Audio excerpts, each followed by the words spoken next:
Bismillahirrahmanirrahim. Assalamu alaikum. I am Munir Ahmed. Dear students, today we are going to discuss one of the most important topic of the cell biology or cytology, or most important part of the cell is known as mitochondria. Just recap a few points of previous lecture. In previous lecture, when we discussed ribosomes, जब हमने ribosomes को discuss किया था तो ribosomes की position की headings के नीचे हमने यह लिखा था कि राइबोसोम्स फ्री फॉर्म में साइटोप्लाज्म में भी होती है, यह अटैच फॉर्म एंडोप्लाज्मिक रेटिकुलम, जिसको हमने रफ एंडोप्लाज्मिक रेटिकुलम का नाम दिया था, उसके साथ भी अटैच होती है, या ये क्लोरोप्लास्ट में भी पाए जाते हैं राइबोसोम्स। इसके अलावा हमने ये पॉइंट वहां पे कहा था कि ये माइटोकॉन्ड्रिया में भी राइबोसोम्स पाए जाते हैं। आज इसी माइटोकॉन्ड्रिया को डिस्कस करेंगे कि ये माइटोकॉन्ड्रिया क्या है।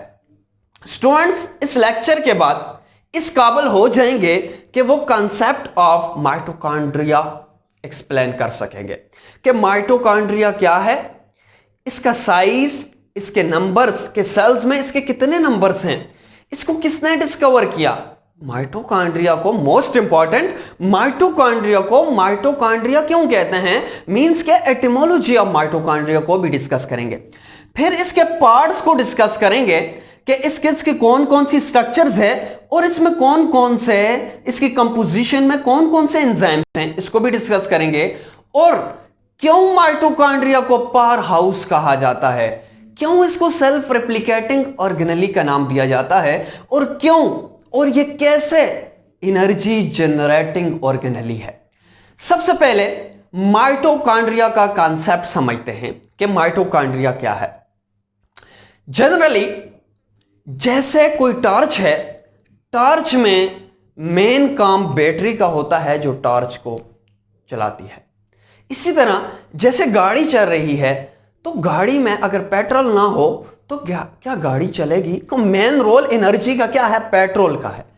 इसी तरह सेल के लिए एनर्जी का सोर्स, जैसे टॉर्च के लिए बैटरी थी, गाड़ी के लिए पेट्रोल था, इसी तरह सेल के लिए जो एनर्जी का सोर्स है, जो एनर्जी बना के देता है, वो क्या है, माइटोकॉन्ड्रिया है।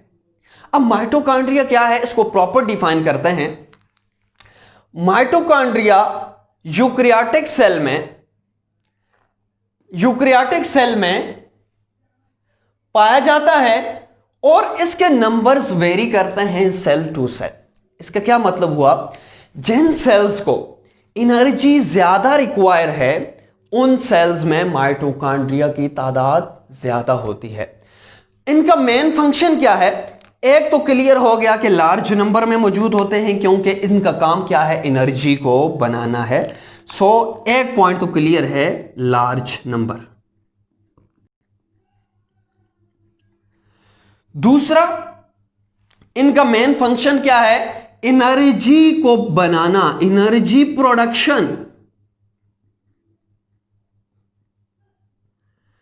ये जो एनर्जी प्रोड्यूस करते हैं ये एक मैकेनिज्म के थ्रू करते हैं जिसको सेलुलर रेस्पिरेशन कहते हैं। अगर सेलुलर रेस्पिरेशन को डिटेल से आपने डिस्कस करना है तो उस पर भी मैंने लेक्चर दिया हुआ है, इस वीडियो की डिस्क्रिप्शन में भी मैं लिंक दे दूंगा। अब आते हैं इसको, इन दो पॉइंट्स को अप्लाई करते हैं डिफिनीशन में। क्या है mitochondria, the organelle found in large numbers in more cells in which, यहां से आगे पॉइंट इंपॉर्टेंट है, in which biochemical process of respiration and energy production occur. यह वो ऑर्गेनेली है सेल की कि जिसमें सेलुलर रिस्पायरेशन होती है। बाद में देखते हैं कि सेलुलर रिस्पायरेशन क्या है, और उसके रिजल्ट में एनर्जी प्रोड्यूस होती है। उस ऑर्गेनेली को क्या कहते हैं, माइटोकॉन्ड्रिया कहते हैं। माइटोकॉन्ड्रिया को, अच्छा, अगर कोई ये क्वेश्चन करे कि what is mitochondria, one thing, question is wrong, because mitochondria is a plural and the singular is mitochondrion. So singular क्या है माइटोकॉन्ड्रिया का? Mitochondrion. So question will, what are mitochondria? So it's singular of mitochondria is mitochondrion, and mitochondria is also known as power house of cell. इसको क्या कहा जाता है? Power house of cell का नाम भी दिया जाता है. क्यों? क्योंकि इसका जो मेन फंक्शन है वो एनर्जी को बनाना है. एनर्जी जनरेटिंग ऑर्गेनेली का नाम भी दिया जाता है. यह वो ऑर्गेनेली है सेल के अंदर जो एनर्जी को बनाती है. सेल्फ रेप्लिकेटिंग, इसका क्या मतलब है? अगर आप माइटोकॉन्ड्रिया को मैग्नीफाई करके देखें तो माइटोकॉन्ड्रिया की एक आउटर मेम्ब्रेन है, एक इनर मेम्ब्रेन है. ये इनर मेम्ब्रेन है. इस इनर मेम्ब्रेन के अंदर आपको डीएनए भी नजर आता है, इसके अलावा राइबोसोम्स भी नजर आते हैं. माइटोकॉन्ड्रिया के अंदर डीएनए एंड राइबोसोम्स की प्रेजेंस की वजह से ये प्रोटीन को सिंथेसाइज कर सकते हैं, क्योंकि हम डिस्कस डिटेल से कर चुके हैं कि राइबोसोम्स को प्रोटीन फैक्ट्रीज कहते हैं. अब इसके अंदर डीएनए भी मौजूद है, अपना जेनेटिक मटेरियल भी मौजूद है माइटोकॉन्ड्रिया के अंदर. वैसे तो जेनेटिक मटेरियल कहां पे होता है? डेफिनेटली न्यूक्लियस के अंदर होता है ये, लेकिन ये वो ऑर्गेनेली है जिसका अपना जेनेटिक मटेरियल होता है. ये भी most important and conceptual question है कि माइटोकॉन्ड्रिया के अंदर डीएनए क्यों होता है और कहां से आता है. इंशाल्लाह ये बाद में डिस्कस करेंगे. इसके अंदर डीएनए एंड राइबोसोम्स हैं, ये अपने लिए प्रोटीन को सिंथेसाइज कर सकते हैं और अपने आप को रिप्लिकेट कर सकते हैं. इस वजह से इनको नाम दिया जाता है self replicating organelle. And last one है ये डबल मेम्ब्रेन है. डबल मेम्ब्रेन का यह मतलब है कि इसकी एक आउटर मेम्ब्रेन है ये, और इसकी एक इनर मेम्ब्रेन है. इन दोनों मेम्ब्रेन्स के दरमियान जो स्पेस है ये वाला, इस स्पेस को नाम दिया जाता है इंटर मेम्ब्रेन स्पेस का. इंशाल्लाह स्ट्रक्चर में डिटेल से डिस्कस करेंगे. इसको रिवाइज करता हूं कि माइटोकॉन्ड्रिया क्या है.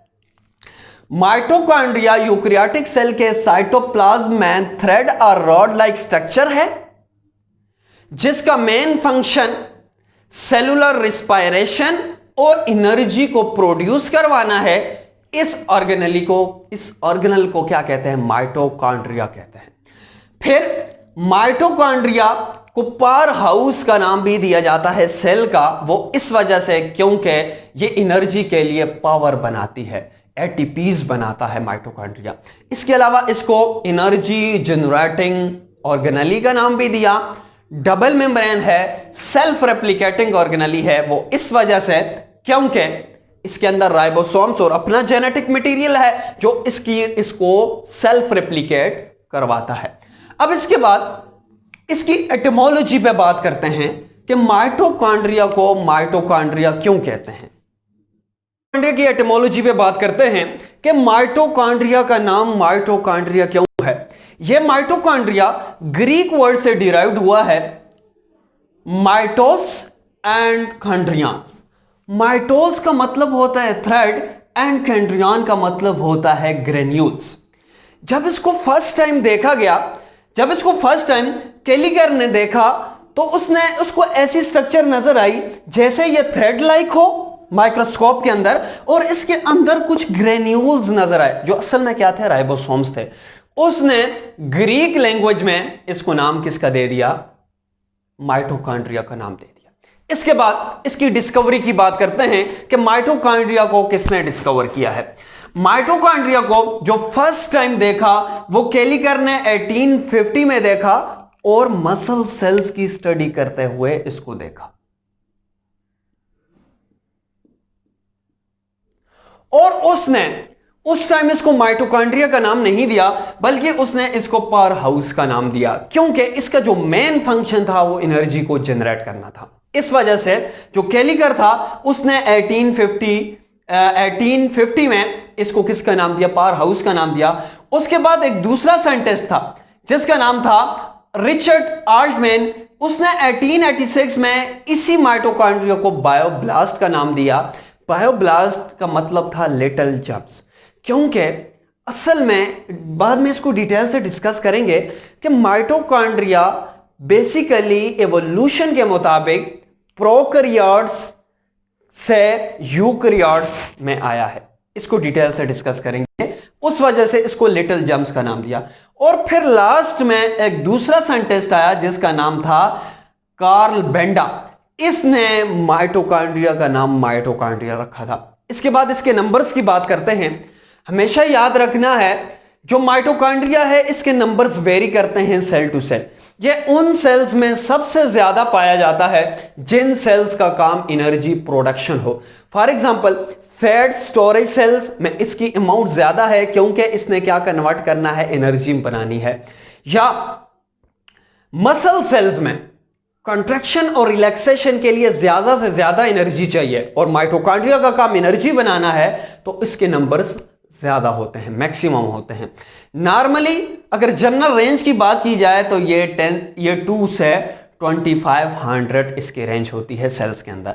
लिवर सेल्स में ये 1000 to 2000 इसकी नंबर्स होते हैं। अब इसके बाद इसके साइज पे बात करते हैं कि माइटोकॉन्ड्रिया का साइज कितना है। माइटोकॉन्ड्रिया की जो लेंथ है यहां से यहां तक जो लेंथ है वो अप्रोक्सीमेटली 1 to 2 माइक्रोमीटर होती है, 1 to 2 माइक्रोमीटर। जबकि इसकी जो विड्थ है यूं ये 0.1 to 0.5 माइक्रोमीटर तक हो सकता। अब इसके बाद आज के लेक्चर की मेन एक्टिविटी या वो पार्ट जिस पे होल टॉपिक डिपेंड करता है वो है स्ट्रक्चर ऑफ माइटोकॉन्ड्रिया। अगर हम कोई भी टिपिकली यूकैरियोटिक सेल लें, क्योंकि प्रोकैरियोटिक सेल में माइटोकॉन्ड्रिया एब्सेंट होता है, फिर ये मैच्योर आरबीसी में भी एब्सेंट होता है। अगर टिपिकली यूकैरियोटिक सेल लें, यूकैरियोटिक सेल में थ्रेड लाइक फिलामेंटस स्ट्रक्चर जिसको हमने जूम करके दिखाया है, तो क्या हम लिख सकते हैं, क्योंकि इसको माइक्रोस्कोप में जब हम देखते हैं तो ये थ्रेड लाइक दिखता है, सो हम कह सकते हैं कि ये क्या है, रॉड लाइक एंड फिलामेंटस होता है। अगर आप डायग्राम को गौर से देखें तो डायग्राम में 2 लेयर्स हैं। एक आउटर लेयर्स है जो स्ट्रेट है, जबकि दूसरी इनर लेयर है जो फोल्डेड है। मींस के बेसिकली कितनी लेयर्स हैं, 2 लेयर्स हैं। एक को आउटर लेयर्स कहते हैं, आउटर मेम्ब्रेन भी कहते हैं, और दूसरी को इनर मेम्ब्रेन कहते हैं।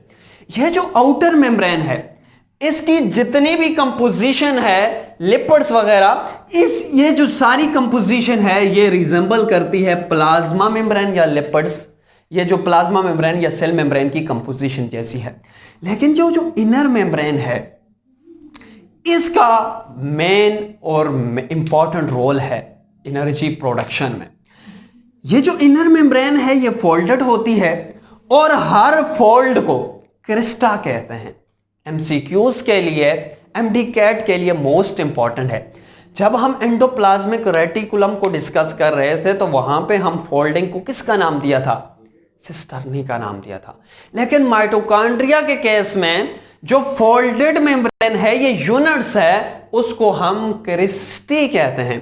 क्रिस्टी प्लुरल के लिए वर्ड यूज होगा, सब के लिए, लेकिन एक फिंगर लाइक प्रोजेक्शन के लिए, फॉर एग्जांपल ये एक फिंगर लाइक प्रोजेक्शन है, इसके लिए वर्ड यूज होगा क्रिस्टा का। सो इनर मेम्ब्रेन और आउटर मेम्ब्रेन के दरमियान जो स्पेस है उसको इनर मेम्ब्रेन स्पेस कहते हैं। अब ये जो इस क्रिस्टा की बात करते हैं कि ये क्रिस्टा क्या है और क्यों फोल्डेड होती है, सबसे पहले क्रिस्टा को डिफाइन करते हैं या क्रिस्टी को डिफाइन करते हैं। Cristae inner membrane deeply folded is known as crista. अब ये फोल्डेड क्यों होती है, फोल्डेड की ये रीजन है ताकि ज्यादा से ज्यादा सरफेस एरिया मिले और ज्यादा से ज्यादा बायोकेमिकल रिएक्शन पॉसिबल हो सके। इसके बाद ये जो इनर एरिया है, इनर मेम्ब्रेन के अंदर वाला एरिया, ये वाला एरिया, इसको नाम दिया जाता है मैट्रिक्स का। इस मैट्रिक्स के अंदर राइबोसोम्स भी हैं, इस मैट्रिक्स के अंदर अल्फा पार्टिकल्स भी हैं, इस मैट्रिक्स के अंदर डीएनए भी है, और मैट्रिक्स भी मोस्ट इंपॉर्टेंट है। अगेन रिवाइज कर रहा हूं, मैट्रिक्स क्या है? इनर मेम्ब्रेन के अंदर वाला एरिया जहां पे राइबोसोम्स, जहां पे डीएनए, जहां पे अल्फा पार्टिकल्स वगैरह, इसकी जो लेयर है, सेल मेम्ब्रेन की जो लेयर है, इनर मेम्ब्रेन, माइटोकॉन्ड्रिया की जो इनर मेम्ब्रेन है, उसके ऊपर अल्फा पार्टिकल्स पाए जाते हैं। इसको क्या, इस एरिया को क्या कहा जाता है? मैट्रिक्स कहा जाता है। अब फिर एक कंसेप्चुअल और मोस्ट इंपॉर्टेंट क्वेश्चन है जो मोस्टली इंटरव्यूज वगैरह में पूछा जाता है कि माइटोकॉन्ड्रिया में राइबोसोम्स क्यों हैं, माइटोकॉन्ड्रिया में डीएनए क्यों है? वैसे तो यह होता है कि जो सेल है, सेल के जो न्यूक्लियस है उसमें डीएनए यानी जेनेटिक मटेरियल पाया जाता है, लेकिन माइटोकॉन्ड्रिया में जेनेटिक मटेरियल क्यों पाया जाता है? इस क्वेश्चन के आंसर को समझने के लिए हमें थोड़ा इवोल्यूशन पे जाना होगा कि इवोल्यूशन का एक कंसेप्ट है जिसको कहते हैं एंडोसिम्बियोसिस। पहले इस थ्योरी को, जो इवोल्यूशन की थ्योरी है, इसको समझना होगा कि एंडोसिम्बियोसिस क्या है। एंडोसिम्बियोसिस की थ्योरी यह कहती है कि ये जो माइटोकॉन्ड्रिया है, ये माइटोकॉन्ड्रिया इज नथिंग। असल में ये जो माइटोकॉन्ड्रिया है, ये असल में प्रोकैरियोटिक सेल था। ये जो प्रोकैरियोटिक सेल था, ये इंडिपेंडेंट था। इसके अंदर अपना राइबोसोम्स था जो प्रोटीन बनाता था, अपना डीएनए था जो प्रोटीन्स के लिए मैसेंजर आरएनए को कोड करके राइबोसोम्स की तरफ भेजता था। अगेन रिवाइज कर रहा हूं, मोस्ट इंपॉर्टेंट पार्ट है, mitochondria is nothing but it is a prokaryotic cell. ये क्या है? प्रोकैरियोटिक सेल है। जब जो कि अपना राइबोसोम्स इसके अंदर और अपना डीएनए था। अगर आपको याद हो, जब हम राइबोसोम्स को डिस्कस कर रहे थे तो वहां पे हमने एक बात डिस्कस की थी कि जो राइबोसोम्स हैं उसकी दो सब यूनिट्स हैं, एक को स्मॉलर सब यूनिट्स कहते हैं, एक को लार्जर सब यूनिट कहते हैं, और टोटल 70S था। अगर वो लेक्चर आप देखना चाहते हैं तो इस वीडियो की डिस्क्रिप्शन में या राइबोसोम्स के लेक्चर में डिटेल से डिस्कस है कि 70S क्या है। प्रोकैरियोट्स के केस में हमने 70S डिस्कस किया था, जबकि यूकैरियोटिक के केस में 80S डिस्कस किया था। यह राइबोसोम्स के बारे में था। अब इसके अंदर भी जो राइबोसोम है वो क्या है? फॉर एग्जांपल इमेजिन करें, ये अगर प्रोकैरियोटिक सेल है तो इसके अंदर 70S है। तो जब प्रोकैरियोटिक सेल को यूकैरियोटिक सेल ने इनगल्फ किया, एंडोसाइटोज किया, इनगल्फ करने के बाद ये जो, जिसको हमने माइटोकॉन्ड्रिया का भी नाम दिया हुआ है, ये असल में प्रोकैरियोटिक सेल था। जब इसने इनगल्फ किया, इनगल्फ करने के बाद इस सेल को प्रोटेक्शन मिल गई और इस सेल को, जो यूकैरियोटिक का सेल था, इस सेल को ये एनर्जी बना के देता था। मीन के दोनों के लिए सिम्बियोसिस का रिलेशन क्रिएट हो गया। ये एवोल्यूशन का कांसेप्ट कहता है। फिर करते करते इसी तरह यूकैरियोटिक सेल ने जब इनगल्फ किया, उसके बाद ये रिप्लिकेट करता गया। इस वजह से एवोल्यूशन के कांसेप्ट से इसके अंदर जो राइबोसोम्स हैं, जिनको माइटोकॉन्ड्रियल राइबोसोम्स कहते हैं, ये 70S होता है, क्योंकि असल में ये प्रोकैरियोटिक सेल था और प्रोकैरियोटिक सेल में जो राइबोसोम्स था वो 70S था। जब इसने इनगल्फ किया तो जाहिर सी बात है इसमें जो राइबोसोम्स होंगे वो भी 70S होंगे, जबकि इसके जो इस यूकैरियोटिक सेल के जो दूसरे राइबोसोम्स हैं ये 80S है। ये हम डिटेल से डिस्कस कर चुके हैं कि 80S क्या है और 70S क्या है। इस वजह से ये 70S है। जबकि इसके अंदर माइटोकॉन्ड्रियल डीएनए भी होता है। इस माइटोकॉन्ड्रियल जीन्स कम होते हैं, ये कोड भी कम करता है। अब हमने एक पॉइंट पढ़ा था शुरू में कि ये सेल्फ रेप्लिकेटिंग ऑर्गेनल है। इसका क्या मतलब है? ये जो राइबोसोम है माइटोकॉन्ड्रिया के मैट्रिक्स में, ये प्रोटीन बनाती है और प्रोटीन क्या करता है? इसकी रिप्लिकेशन में इंपॉर्टेंट रोल प्ले करता है। लेकिन लेटेस्ट रिसर्च के मुताबिक ये सिर्फ 10% प्रोटीन बना सकता है जो इसकी रिप्लिकेशन के लिए इंपॉर्टेंट है। बाकी जो 90% जो इसकी रिप्लिकेशन के लिए नेसेसरी है वो दूसरे राइबोसोम्स बनाते हैं जो साइटोप्लाज्म में अटैच फॉर्म में या फ्री फॉर्म में होते हैं। ये मोस्ट इंपॉर्टेंट पार्ट है। अच्छा, इसके अलावा यहां पे इनर मेम्ब्रेन में या क्रिस्टी में एक मोस्ट इंपॉर्टेंट पार्टिकल्स पाए जाते हैं जिनको किसका नाम दिया जाता है? ATP synthetase enzymes. ATP synthetase enzymes इनमें पाए जाते हैं जिनका काम एटीपी प्रोडक्शन करना है। अब इसके बाद बेसिकली कॉन्सेप्ट समझते हैं कि ये एटीपी बनता कैसे है। इंशाल्लाह बायो एनर्जेटिक्स के लेक्चर में हम डिटेल से डिस्कस करेंगे कि क्रेब्स साइकिल क्या है, एनर्जी कैसे प्रोड्यूस होती है। यहां पे हम जनरली कॉन्सेप्ट समझते हैं कि एटीपी कैसे बनती है, क्योंकि यहां पे हमारा जो मेन फोकस है वो माइटोकॉन्ड्रिया की स्ट्रक्चर पे है और फंक्शंस पे है। जो डिटेल साइकिल होगा या प्रोसेस होगा वो लेटर लेक्चर में हम डिस्कस करेंगे। अभी समझते हैं कि ये एटीपी कैसे बनाता है। कहा था कि ये पावर हाउस है, एनर्जी जनरेटिंग है, एटीपीज की फॉर्मेशन करता है, ये इसके फंक्शंस हैं। अब जनरली देखते हैं सिंपली कि ये एटीपी कैसे सिंथेसाइज करता है, क्योंकि इसका जो प्रोसेस है वो कॉम्प्लेक्स है और इतने टाइम में कंप्लीट नहीं हो सकता। इंशाल्लाह बायो एनर्जेटिक्स के लेक्चर में इसको डिटेल से डिस्कस करेंगे, क्योंकि इसके डिफरेंट फेजेस हैं कि इतने आसानी से माइटोकॉन्ड्रिया से एटीपी नहीं बनता है। जनरली समझते हैं, फॉर एग्जांपल ये कोई भी टिपिकली यूकैरियोटिक सेल है। टिपिकल यूकैरियोटिक सेल के साइटोप्लाज्म में क्या है? माइटोकॉन्ड्रिया है। अब ग्लूकोज मॉलिक्यूल इधर मौजूद हैं, जो हम फूड खाते हैं, एनर्जी खाते हैं, वो ब्रेक डाउन होकर कौन सी यूनिट्स में कन्वर्ट हो जाती है? स्मॉल कार्बोहाइड्रेट्स में कन्वर्ट हो जाती है, जिनको ग्लूकोज कहते हैं।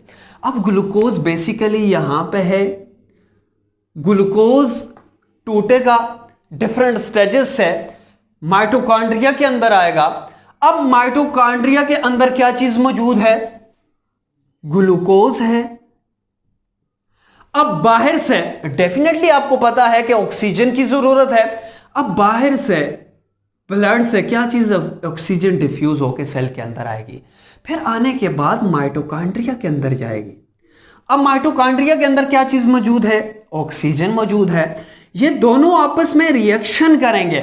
रिएक्शन के रिजल्ट में carbon dioxide plus water and most important जिनकी बात हम करते हैं वो क्या चीज बनेगी? एटीपी बनेगी। ये जो एटीपी बनने का प्रोसेस है, यहां से यहां तक का प्रोसेस है, इसको हम डिफरेंट फेजेस में, डिफरेंट हेडिंग्स में डिटेल से डिस्कस करेंगे कि क्रेब्स साइकिल्स क्या है, इसकी ऑक्सीडेशन कैसे होती है, इलेक्ट्रॉन ट्रांसपोर्ट चेन क्या होती है। क्योंकि यहां पे डिफरेंट केमिकल्स मौजूद हैं जिनमें NAD मौजूद है, NADH मौजूद हैं। वो क्या करते हैं? यहां से H हाइड्रोजन और इलेक्ट्रॉन्स को लेते हैं, NAD NADH में कन्वर्ट हो जाता है, एक ऑक्सीडाइज होता है, दूसरा रिड्यूस होता है। ये वैसे कंसेप्ट क्लियर नहीं होगा, इंशाल्लाह लेटर लेक्चर में इसको डिटेल से डिस्कस करेंगे। इसके अलावा दूसरा इसका मोस्ट इंपॉर्टेंट फंक्शन है, वो क्या है? Important site for chemical reaction. ये वो जगह है जहां पे केमिकल रिएक्शन पॉसिबल होता है।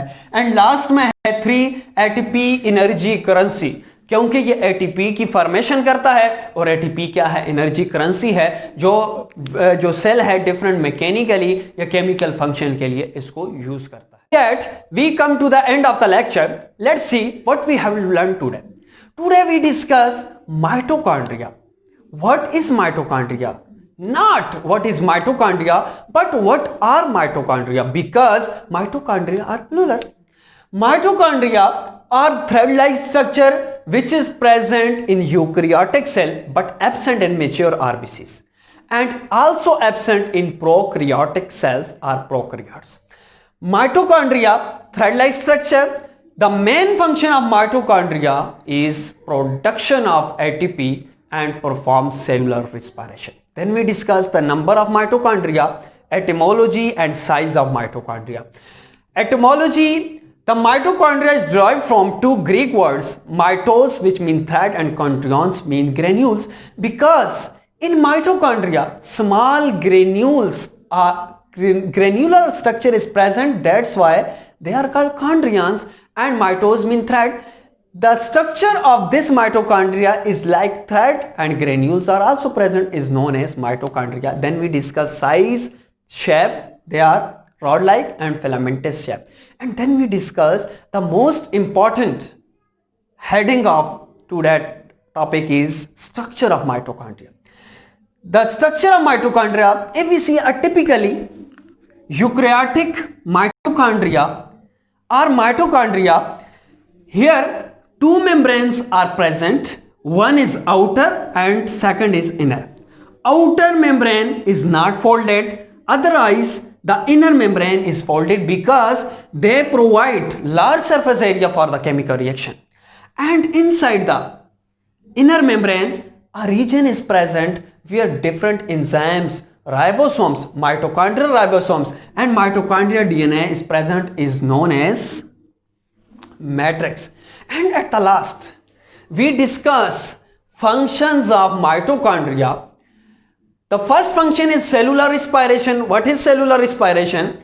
When glucose and oxygen react, carbon dioxide and water form, and most important, ATP form. And ATP is stand for adenosine triphosphate, and this is energy currency.